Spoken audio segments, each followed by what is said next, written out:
తాకట్లో ఉన్న మీ బంగారాన్ని విడిపించి ఆ రోజు ఆన్లైన్ రేటుకి కొంటాం. Sharma gold company.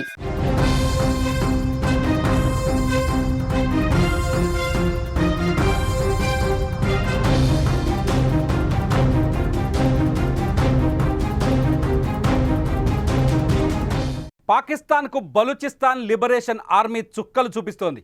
ఇప్పటికే సొంత దేశంగా ప్రకటించుకున్న బలూచిస్తాన్ ఒక్కో సిటీని స్వాధీనం చేసుకుంటూ దూసుకుపోతోంది. తాజాగా సురబ్ నగరాన్ని స్వాధీనం చేసుకున్నట్లు ప్రకటించింది BLA. అక్కడి bank, levy station, police station తదితర ప్రధాన ప్రభుత్వ స్థావరాలను ఆధీనంలోకి తీసుకున్నట్లు వివరించింది. ముందుగా సురబ్ నగరంలోకి ప్రవేశించిన BLA బీభత్సం సృష్టించింది. నగరంలోని ప్రభుత్వ ఆఫీసులపై దాడి చేసి తమ ఆధీనంలోకి తెచ్చుకుంది. బ్యాంక్, పోలీస్ స్టేషన్, లెవీ స్టేషన్లను స్వాధీనం చేసుకుంది.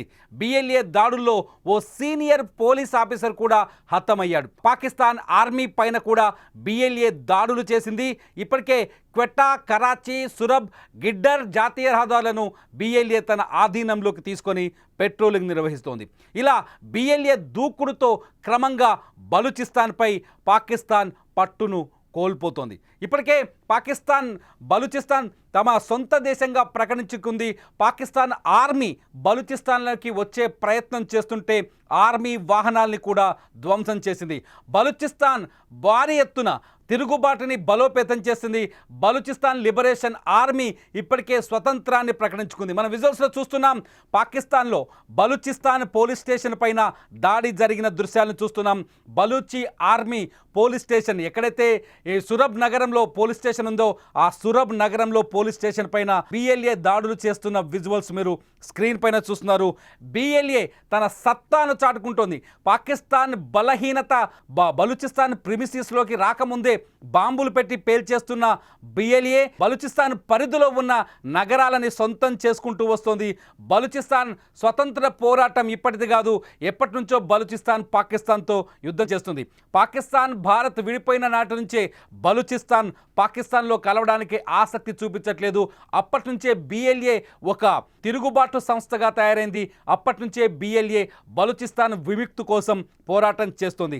బలూచిస్తాన్ని పాకిస్తాన్ నుంచి వేరు చేయాలని చైనా లాంటి దేశాలకి బలూచిస్తాన్ భూభాగాన్ని అంత ఆర్పణ చేసి అప్పగించాలనే ప్రయత్నం చేస్తుందనేది BLA మొదటి ఆరోపణ. అంతేకాదు ఎంతో విలువైన ఖనిజ సంపద కలిగిన బలూచిస్తాన్ని విదేశాలకి అప్పనంగా అప్పగించే ప్రయత్నం పాకిస్తాన్ మొదటి నుంచి చేస్తుందని బలూచిస్తాన్ యోధులు ఆరోపిస్తున్నారు. బలూచిస్తాన్లో ఇప్పుడు తిరుగుబాటు మరింత బలోపేతమైంది. ఈ సీన్ చూస్తే మీకు అర్థమవుతుంది పాకిస్తాన్ని BLA దళం ఏ స్థాయిలో వణికిస్తుందో. ఇప్పటికే పాకిస్తాన్ ఆర్మీ భయపడుతోంది బలూచిస్తాన్ భూభాగంలోకి వెళ్ళడానికి కానీ, బలూచిస్తాన్ ప్రిమిసెస్లోకి వెళ్ళడానికి కానీ. బలూచిస్తాన్ ఉద్యమం మరింత బలోపేతమైంది. అక్కడి ప్రజల మద్దతు కూడా BLAకు ఉంది. ప్రజలు కూడా పాకిస్తాన్కి వ్యతిరేకంగానే ఉన్నారు. బలవంతంగా పాకిస్తాన్, చైనా, టర్కీ వంటి దేశాల మద్దతుతో బలూచిస్తాన్ ఉద్యమాన్ని అణచివేసే ప్రయత్నం చేస్తూ వస్తుంది. కానీ ఎప్పుడైతే ఆపరేషన్ సింధూర్ యాక్టివ్ అయిందో, భారతదేశం ఎప్పుడైతే ఆపరేషన్ సింధూర్ని యాక్టివ్ చేసిందో అప్పుడే బలూచిస్తాన్ కూడా సమయం చూసుకొని పాకిస్తాన్ మెడపైన కత్తి పెట్టింది. పాకిస్తాన్ ఆర్మీని, పాకిస్తాన్ని వణికిస్తోంది. పాకిస్తాన్ ప్రభుత్వాన్ని వణికిచ్చింది. మొత్తానికి బలూచిస్తాన్ ఉద్యమం భారత్ ఎప్పుడైతే ఇక్కడి నుంచి ఇటువైపు నుంచి భారత్ ఎప్పుడైతే పాకిస్తాన్ని బలహీనపరిచిందో, ఎప్పుడైతే భారత్ పాకిస్తాన్ భూభాగంలోకి వెళ్ళి వైమానిక దాడులు చేసిందో, పాకిస్తాన్లోని విమానాశ్రయాలు అలాగే వైమానిక స్థావరాలపైన భారత్ చాలా సునాయాసంగా దాడులు చేసిందో అప్పుడే పాకిస్తాన్ ప్రభుత్వ శక్తి సామర్థ్యాలు బలూచిస్తాన్కి అర్థమయ్యాయి. బలూచిస్తాన్ ఆర్మీకి అర్థమైంది. అప్పటి నుంచే బలూచిస్తాన్ వ్యూహాత్మకంగా అడుగులు వేస్తూ వస్తుంది. సీన్లో చూడొచ్చు మీరు, 2 బాక్సులో విజువల్స్ చూస్తున్నారు. ఒక బాక్సులో బలూచిస్తాన్ దాడులు కనిపిస్తున్నాయి. BLA పాకిస్తాన్ ఆర్మీ పైన చేస్తున్న దాడులు పొగతో కనిపిస్తున్న విజువల్స్లో చాలా స్పష్టంగా కనిపిస్తుంది. ఆ సీన్ అంతా ఇది బలూచిస్తాన్కి సమీపంలో ఉన్న నగరంలో జరుగుతున్న సురబ్ నగరంలో జరుగుతున్న దాడి. రెండోది వచ్చేసి బలూచిస్తాన్ సురబ్ నగరంలో పోలీస్ స్టేషన్ పైన దాడి చేస్తున్న విజువల్స్. అక్కడ ఒక ఆర్మీని చూడొచ్చు. బలూచిస్తాన్ BLAకి సంబంధించిన ఆర్మీ సభ్యులను చూడొచ్చు. చేతిలో తుపాకులు పట్టుకొని ఉన్నారు. పోలీస్ స్టేషన్ డోర్లు తీసి లోపలికి వెళ్ళే ప్రయత్నం చేస్తారు. చూడండి, అక్కడ డోర్ని పేల్చేసే సీన్. ఒకసారి ఆ సీన్ చూస్తే మీకు అర్థమవుతుంది. బలూచిస్తాన్ ఆర్మీ ఆ జెండా ఉంది, వాళ్ళ ఆర్మీ భుజాలపైన వాళ్ళకు బలూచిస్తాన్ బిఎల్ఏ జెండా కూడా, బిఎల్ఏకు ఒక ప్రత్యేకమైన జెండా ఉంది. ఆ డోర్ని బాంబు పెట్టి పేల్చేశారు. మీరు అబ్జర్వ్ చేయొచ్చు. బాంబు పెట్టి పేల్చేసిన తర్వాత పోలీస్ స్టేషన్లోకి వెళ్ళారు. అక్కడ ప్రజలు కూడా బలూచిస్తాన్ ఆర్మీకి బిఎల్ఏకి బలూచిస్తాన్ లిబరేషన్ ఆర్మీకి ఏ విధంగా మద్దతు ప్రకటిస్తున్నారో, ఇలా ఏ విధంగా మద్దతు ఇస్తున్నారో మనం అబ్జర్వ్ చేయొచ్చు. ఒక్కరు కూడా పోలీస్ స్టేషన్ పైన దాడి జరుగుతుంటే ఆపాలని కానీ అడ్డుకునే ప్రయత్నం కానీ జరగట్లేదు. ఇదంతా చూస్తుంటే చాలా స్పష్టంగా అర్థమవుతుంది, బలూచిస్తాన్ ప్రాంతం అంతా ఇప్పుడు బిఎల్ఏ ఆధీనంలోకి వచ్చిందని. ఇప్పటికే బలూచిస్తాన్ చాలా స్పష్టంగా స్వతంత్రాన్ని ప్రకటించుకుంది. మేము ప్రత్యేక దేశంగా ఏర్పడ్డాము. ఇక్కడ నుంచి ఐక్యరాజ్య సమితి కూడా వినతి చేసింది బలూచిస్తాన్ని ప్రత్యేక దేశంగా గుర్తించాలని. బలూచిస్తాన్ చాలా శక్తివంతమైన ప్రాంతం. బలూచిస్తాన్లో అక్కడ ఉద్యమకారులు కూడా చాలా శక్తివంతంగా పోరాటం చేస్తున్నారు. దాదాపు 7 దశాబ్దాల నుంచి పాకిస్తాన్తో అంతర్గత యుద్ధం చేస్తూనే ఉన్నారు. 7 సంవత్సరాల నుంచి పాకిస్తాన్ ఆర్మీ బలూచిస్తాన్లో ఎటువంటి అఘాయిత్యాలకు పాల్పడ్డా ధీటుగా ఎదుర్కొంటూనే వస్తున్నారు. బలూచిస్తాన్లో ఉన్న హిందువులు కావచ్చు, బలూచిస్తాన్లో ఉన్న ముస్లింలు కావచ్చు.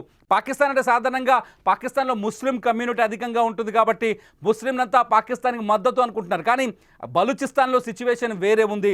బలూచిస్తాన్లో అక్కడి ముస్లిం పాపులేషన్ కూడా పాకిస్తాన్ని క్షమించట్లేదు.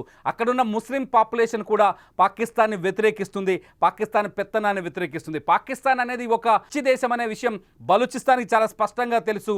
పాకిస్తాన్కి తమ ఆస్తులని, తమ సర్వస్వాన్ని అర్పించాలి అనే ఆలోచన బలూచిస్తాన్కి చాలా స్పష్టంగా తెలుసు. బలూచిస్తాన్లో బొగ్గు, రాగి, బంగారు ఖనిజాలు ఉన్నాయి. ఈ ఖనిజాలని దోచుకోవడం కోసం పాకిస్తాన్ చేయని కుట్రంటూ లేదు. పాకిస్తాన్ ప్రభుత్వం ఈ ఖనిజ సంపద దోపిడీ కోసం చైనాకి ఈ ప్రాంతాన్ని అప్పగించింది. అక్కడ పోర్టుల్ని నిర్మించే ప్రయత్నాలు చేసింది. గ్వాలియర్ అక్కడ పోర్టుల్ని నిర్మించే ప్రయత్నం చేసింది. ఆ పోర్టులపైన కూడా బిఎల్ఏ అప్పుడప్పుడు దాడులు చేస్తూనే ఉంది. మొత్తానికి ఇప్పటికే హైవేలు కావచ్చు, కొన్ని క్వెట్టా, అట్లాగే ఇప్పుడున్న సురబ్ వంటి నగరాలు కావచ్చు, ఈ నగరాలన్నీ ప్రస్తుతానికి బలూచిస్తాన్ ఆధీనంలో ఉన్నాయి. కరాచీ కూడా బలూచిస్తాన్ ఆధీనంలో ఉన్నట్టుగా స్పష్టంగా అర్థమవుతుంది. బలూచిస్తాన్ మొత్తానికి తమ బార్డర్ వరకు భూభాగాన్ని స్వాధీనం చేసుకుంది. ఇంకా చెప్పాలి అంటే పాకిస్తాన్కి చుక్కలు చూపిస్తుంది బిఎల్ఏ. పాకిస్తాన్ ప్రభుత్వానికి ముచ్చెమటలు పట్టిస్తుంది. మొత్తానికి బలూచిస్తాన్లో జరుగుతున్న తిరుగుబాటుకి మొత్తం ప్రపంచ దేశాలు ఇప్పుడు మద్దతిస్తాయా లేదా అన్నది ఆసక్తికరంగా మారింది. పాకిస్తాన్కి మద్దతిస్తున్న చైనా బలూచిస్తాన్ కోసమే అని కూడా ఒక చర్చ ఉంది. బలూచిస్తాన్లో ఉన్న గనుల్ని దోచుకోవడం కోసమే గ్రోత్ కారిడార్ని నిర్మిస్తోంది చైనా అని ఒక చర్చ ఉంది. చర్చలన్నింటి నేపథ్యంలో మొత్తానికి బలూచిస్తాన్ ఆర్మీ మాత్రం తమ భూభాగం పైన పట్టును సాధించినట్టుగా తెలుస్తుంది. 2-3 రోజుల క్రితమే పాకిస్తాన్ ఆర్మీకి సంబంధించిన వాహనాలు బలూచిస్తాన్ వైపు వెళ్తుంటే ఆ ఆర్మీ వాహనాల్ని వరుసగా చాలా చాకచక్యంగా పేల్చేసింది బిఎల్ఏ. ఒకేసారి దాదాపు 30 వాహనాల్ని బాంబులు పెట్టి లేపేసింది. దీంతో ఆర్మీ బలూచిస్తాన్ వైపు అడుగులు వేయడానికి, పాకిస్తాన్ ఆర్మీ బలూచిస్తాన్ వైపు అడుగులు వేయడానికి భయపడే పరిస్థితి ఏర్పడింది. మొత్తానికి బలూచిస్తాన్ ఇప్పుడు పాకిస్తాన్ వెన్నులో వణుకు పుట్టిస్తుంది, కంటి మీద కునుకు లేకుండా చేస్తుంది. నిన్న పాక్ ప్రధాని చాలా స్పష్టంగా చెప్పారు, అజర్బైజాన్లో టర్కీ, అజర్బైజాన్, పాకిస్తాన్ 3 కలిసి ఒక కుట్రపూరితమైన సమావేశాన్ని ఏర్పాటు చేసుకున్నాయి. టర్కీ ఆయుధాలని సప్లై చేస్తే అజర్బైజాన్ కూడా ఆర్థిక సహాయం చేయడానికి పాకిస్తాన్ ముందుకొచ్చింది. ఇదే సమయంలో పాకిస్తాన్ ప్రధానమంత్రి షహబాజ్ షరీఫ్ కొన్ని విచిత్రమైన వ్యాఖ్యలు చేశారు. ఏం చేశారు? భారతదేశం మాకు కంటి మీద కొనుక్కు లేకుండా చేస్తుందని చెప్పారు. భారతదేశం మేము దాడి చేద్దామని ప్లాన్ చేసుకునే లోపే పాకిస్తాన్లో తుక్కు రేగొట్టిందని, పాకిస్తాన్లో వరుసగా దాడులు చేసి నిద్ర లేకుండా చేసిందని బహిరంగంగా ప్రపంచ మీడియా ముందు అంగీకరించాడు. కానీ అంతకుముందుకు ఇదే షెహబాజ్ షరీఫ్ పాకిస్తాన్లో ఏం చేశాడు? విజయోత్సవ ర్యాలీలు చేశాడు. మే 10వ తేదీకి ముందు సీజ్ ఫైర్ తర్వాత కొత్త వింత నాటకాలు ప్రదర్శించాడు. ఎప్పుడైతే పాకిస్తాన్ ప్రధానమంత్రి అజర్బైజాన్లో ఈ ప్రకటన చేశారో అక్కడే పాకిస్తాన్ ఆర్మీ చీఫ్ కూడా ఉన్నారు. అయితే మొత్తానికి బుద్ధి వచ్చినట్టుగా నటిస్తోంది పాకిస్తాన్. కశ్మీర్ పైన చర్చిద్దాం, అట్లాగే సింధు జలాలపైన చర్చిద్దాం, ఉగ్రవాదం పైన చర్చిద్దాం అంటూ భారత ప్రభుత్వానికి ఆదేశాలు పంపిస్తోంది, సందేశాలు పంపిస్తోంది. చర్చలకు భారత ప్రభుత్వం ముందుకు రావాలని అంటుంది. కానీ పాకిస్తాన్లో మాత్రం అక్కడ ఉగ్రవాదులు సమావేశాలు నిర్వహిస్తున్నారు. నిన్న లష్కరే తోయిబా అధినేత ఎవరైతే హఫీజ్ సయీద్ ఉన్నాడో, ఈ హఫీజ్ సయీద్ పాకిస్తాన్లోని పంజాబ్ ఏరియాలో ర్యాలీలు చేశాడు. నేను వస్తున్నాను, భారత్ అంతు చూద్దాం, భారత్ పైన రక్తపాతాన్ని కొనసాగిద్దామంటూ రెచ్చగొట్టే ప్రసంగాలు చేస్తున్నాడు. ఉగ్రవాదుని అప్పగిస్తామని షహబాజ్ షరీఫ్ ఒకవైపు చెప్తుంటే, ఉగ్రవాదులు ప్రభుత్వం పైన ఆధిపత్యాన్ని, అజమాయిషిని ప్రభుత్వం కంటే బలంగా కనిపిస్తున్నారు పాకిస్తాన్లో. ఇటువంటి పరిస్థితుల్లో బలూచిస్తాన్ తమ అవకాశాన్ని తీసుకొని బలూచిస్తాన్ తమ దేశానికి, తమ ప్రాంతానికి స్వతంత్ర దేశంగా స్వతంత్రాన్ని ప్రకటించుకుంది. ఇదంతా చూస్తుంటే పాకిస్తాన్ అంతర్గత యుద్ధంతో దద్దరిల్లిపోతుందని స్పష్టంగా అర్థం చేసుకోవచ్చు. ఒకవైపు భారత్ భయం, మరోవైపు బలూచిస్తాన్ ఒత్తిడి, ఈ రెండు పాకిస్తాన్ ప్రభుత్వానికైతే నిద్ర లేకుండా చేస్తున్నాయని మాత్రం మనం ఇక్కడ చాలా స్పష్టంగా అర్థం చేసుకోవచ్చు. అసలు మీరేమనుకుంటున్నారు? బలూచిస్తాన్ మరింత బలపడుతుంది అనుకుంటున్నారా? భారత్ మద్దతు కూడా బలూచిస్తాన్ కోరే అవకాశం ఉందనుకుంటున్నారా? అయితే లైవ్లో వస్తున్న ఈ వీడియో కింద మీరు కామెంట్ చేయండి. మీ కామెంట్స్ అద్భుతంగా ఉంటే ఖచ్చితంగా వాటిపైన నేను మరో లైవ్ చేయడానికి రెడీగా ఉన్నాను. చూస్తూనే ఉండండి సుమన్ టీవీ.